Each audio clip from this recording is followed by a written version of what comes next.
Focus, ideate, innovate, enable.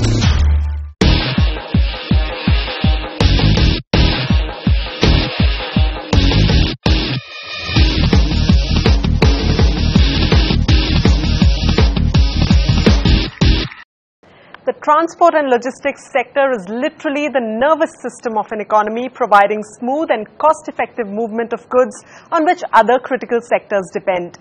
In recent years, the Indian logistics sector has been growing at over 15% annually, and according to ASSOCHAM, the sector is expected to touch $300 billion by 2020. Hello and welcome to Apollo LogiSolutions presents Nation on the Move, catalyzing integrated logistics. On the show today, we are talking about infrastructure development and its impact on the growth of our logistics industry. And to deep dive into this, I'm joined by a panel of experts in our Noida studios today. Raja Kanwar, Managing Director, Apollo LogiSolutions; Manish Sehgal, Managing Director, Alvarez and Marcel; and Srinivas Rao, Regional Supply Chain Director, South Asia, Reckitt Benckiser. Thank you so much, gentlemen. It's a pleasure to have you on board CNBC TV 18 with us today.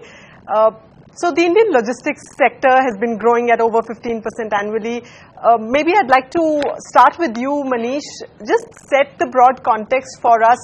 What are our unique challenges today as far as infrastructure development is concerned? Of course, if you look at any mission of the government, whether it's Make in India, whether it's Digital India, a lot of it depends on the success of the supply chain and logistics and transportation industry. So draw up the key salient features of the Indian logistics industry for us today.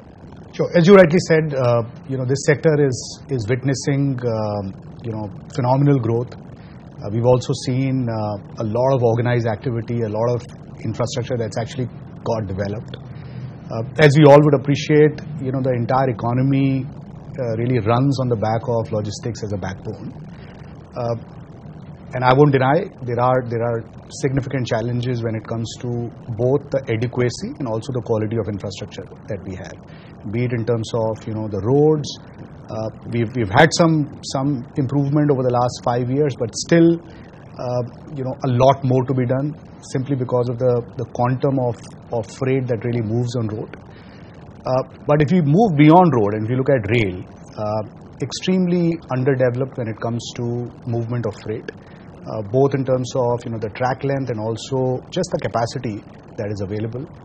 We still don't have dedicated freight corridors. Typically, that's a very popular mode globally for freight movement. And we again still don't have what I always say, this whole intermodal capabilities, where different modes, be it road, air, rail, sort of intersect with each other and hand over goods from one mode to another, which is typically always the starting point for any economy to sort of move to the next level. And when we talk about seamless integration of absolutely, modes, and when we talk about smart cities, smart logistics, I think this whole intermodal connectivity becomes the cornerstone of it. Right. So as I think about it, there are challenges in terms of building this kind of infrastructure, but glad to also say that, look, ever since this government has come, and we've seen some bold moves as far as addressing some of these issues are concerned, and the whole national transport policy that is in making hopes to address some of these. Right.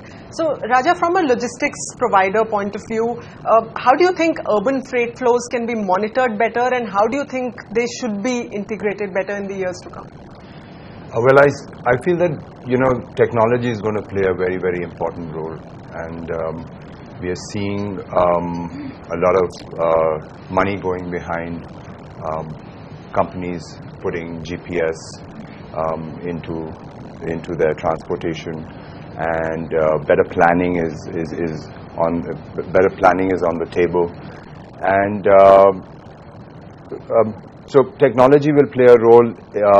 Our cities in India have been so explosive on the population side in the past that it became a bit inadequate. The planning wasn't there, so commerce grew. So as we go into this whole smart cities and do the planning for those, there'll be a lot more better, seamless ways of movement. From an infrastructure point of view, as a large company that operates across the country, when it comes to small towns or when it comes to other areas that are not as well developed, maybe urban areas that are not as well developed as maybe a Mumbai or a Delhi is. Yeah. What's your biggest challenge? So the challenge would be on the infrastructure side, as Manish was mentioning. You know, the rail connectivity, the road connectivity is not there. Warehousing is very, very key to our success. So we would be looking at these factors, and that's where we feel that a lot of development from private players as well as the government there should be a push from their side. Right. So apart from physical infrastructure, which of course is a challenge and the government is working on it, the digital infrastructure also needs to take off, especially for the supply chain side to really kick off. So Srinivas, on the supply chain side, what are the sort of technology developments that are taking place? And for companies like yours, which are large corporations, what are some of the best technology practices that you've picked up to radically transform your supply chain? So, let me actually give you an anecdotal reference of, let's say, take an e-commerce, for example. When you talk of e-commerce, when I order a book for 100 rupees, I can actually keep a track of whole supply chain movement which is happening for that 100 rupee book, starting from when the when the shopkeeper has dispatched it to when the customer has received it. Right. When I ship goods which are worth lakhs and lakhs of rupees on a truck, I don't have the visibility of the same thing, and that is the expectation which I have from the logistics companies and the service providers from a technology point of view to upgrade and give the customer companies like us visibility to keep a track of the trucks which are actually getting dispatched and ability to see them on the move. Right. So that's one of the things which is a challenge. In developed countries and nations in the West, we could actually do that on a computer screen, and that improves a lot of efficiency from our supply chain, just-in-time receipts, and our ability to move the goods in a far more efficient manner. Right. So at Apollo LogiSolutions, are you working on some of those solutions that you just talked about? So we invested in a company which is purely on the tech side, and because we feel that one of the big differentiating factors that we would have versus competition would be, as Srini said, would be able to provide technological solutions, right, which are cutting edge, which are offering on time, real time information to our customers, so they can better plan their supply chain, their raw materials coming in, their goods moving out. So there has been a lot of talk about developing smart cities, and the Indian government is on a mission to develop 100 smart cities in the first phase. But Manish, how can the logistics sector really play a key role here, and what do we mean when we say smart logistics? Sure. So clearly, I think smart cities as a concept cannot be implemented if you don't really have the enabling logistics support for that. And let me explain what I mean by that. I mean, when we talk about smart logistics, sort of enabling these smart cities, globally, if you look at all these smart cities, typically it's been to spread out urbanization. Yeah. As Raja mentioned in the beginning, I mean, our top 10 cities really are exploding. And if they continue this way, frankly, these cities will become non-livable over a period of time. So you need to really develop smaller cities. You need to go into possibly tier 2, tier 3 towns and start building what I call as economic, physical and social infrastructure there. But the problem doesn't really end there, because as you think about a city, you think about developing this kind of infrastructure within the city. Yeah. But the more important thing from a logistics standpoint is connectivity for those cities, right? So how do you bring in freight into these cities, right? So how you connect, let's say, rail corridors with these cities, right? How you bring in highways into these cities, how you connect maybe smaller airports, which will be cost efficient to sort of bring in, loads into these cities.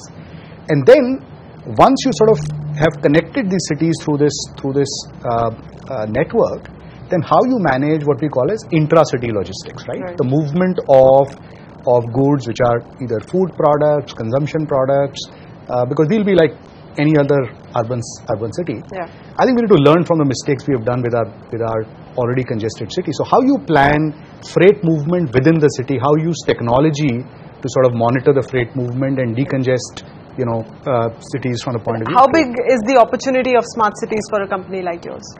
I would say it's very big. I mean, when I look at our partners and other companies all across Europe, logistics companies are always brought in while the planning stages are going on.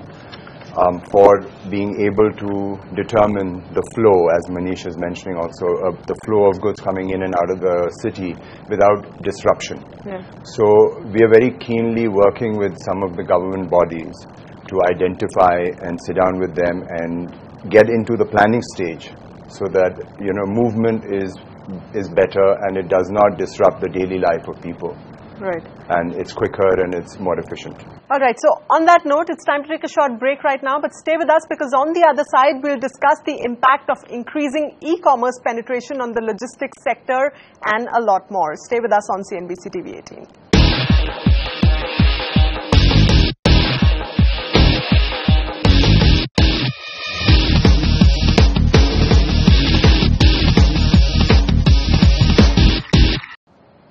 Welcome back. You are watching Apollo LogiSolutions presents Nation on the Move, catalyzing integrated logistics.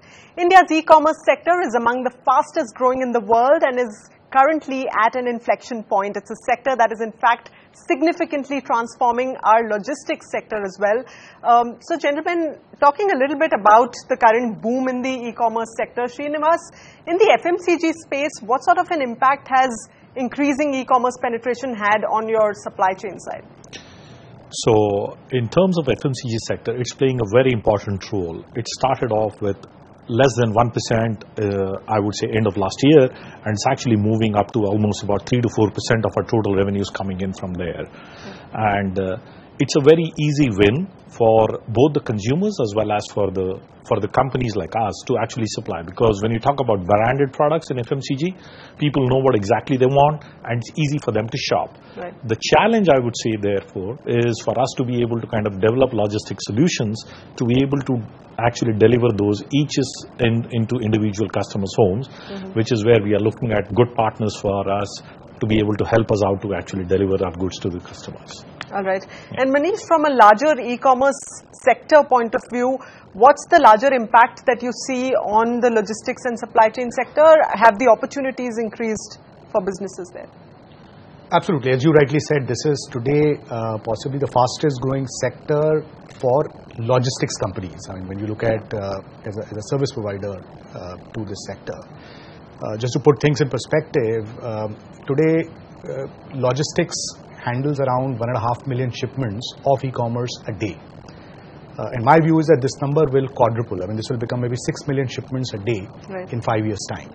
So clearly, any logistics company would need to sort of take notice of the scale and the growth that this opportunity or this sector presents.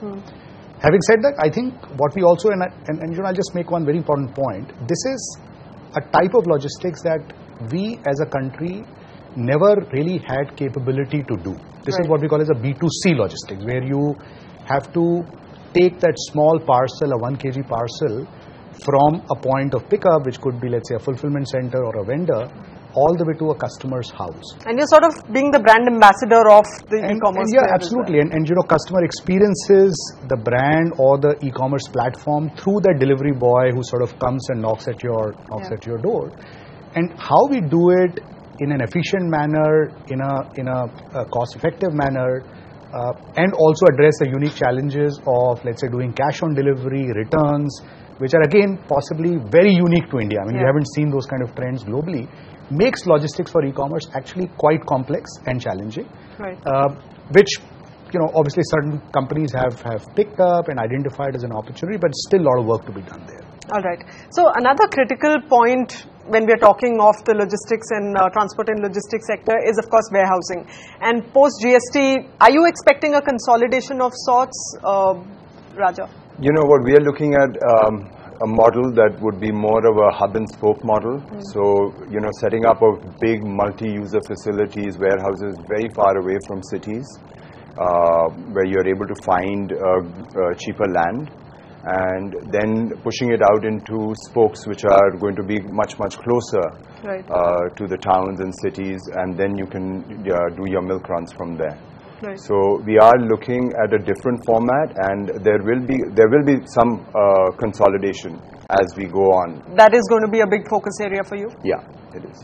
I would like to add there, you know, even manufacturing will actually consolidate, and, you know, big will become beautiful from small was beautiful in India after GST. because it actually cuts across all kinds of taxation structures and so on and so forth. It will happen, when I don't know, but, happen it will. But do you expect e-warehousing also to play a key role, especially in the FMCG sector?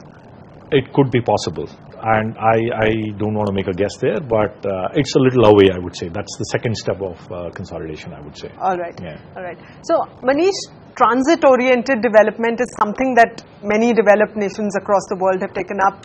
In the Indian context, how do you see that happening? Do you think we need to work a lot more to ensure that, we use the mixed, the land around transit much more efficiently than what we're doing currently?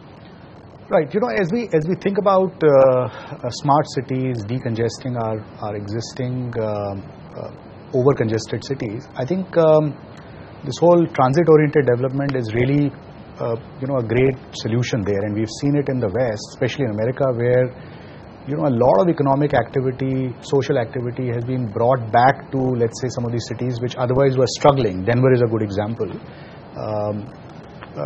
Through this transit-oriented development. Now, obviously, the cornerstone of TOD is you need to have a railhead. You need to have development possible in and around those rail stations with maybe and again, most of these places need to be where people can actually walk around to maybe the nearest mall or shopping area or whatever. Yeah. You typically avoid vehicular movement. You avoid any of the polluting modes of transportation. When you look at some of our existing cities, frankly, in and around those rail stations, there's frankly no space. And again, it sort of goes back to the point that Raja made that look, when we plan our cities, when we plan the transport networks for our cities, typically we never think about what could happen maybe 10 years down the line, right? I think as we think about these smart cities, possibly we have an opportunity to think about some of these at the drawing board level, and possibly Todd could be that answer that we have to very, very carefully plan into our thinking process for these smart cities. Yeah, and it'll really have to be customized for every smart city because India is extremely diverse. Absolutely. Yeah. So let's talk a little bit also about the National Integrated Transport and Logistics Policy that the government has come out with. How do you see that decongesting highways and reducing costs for transportation?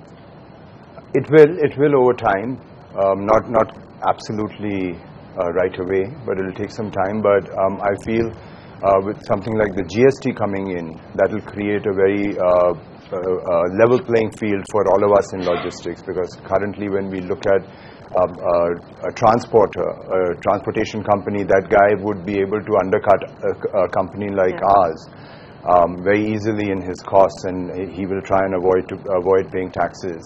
So once GST comes in, and it's compulsory for all of us to comply with it, so it will create a level playing field for all of us and be much better in the long run. All right. So as we are running out of time, I'm going to ask each one of you for quick solutions that can be easily implemented to catalyze the growth of integrated logistics in the country. Srinivas, would you like to start? So I think technology will be a very important enabler for us, and we are at the cusp of this transformation, in my opinion, with GST and technology being a big enabler. I think these are the two things which will help us to become there. And infrastructure, as everybody has mentioned in the panel, is going to be the key thing.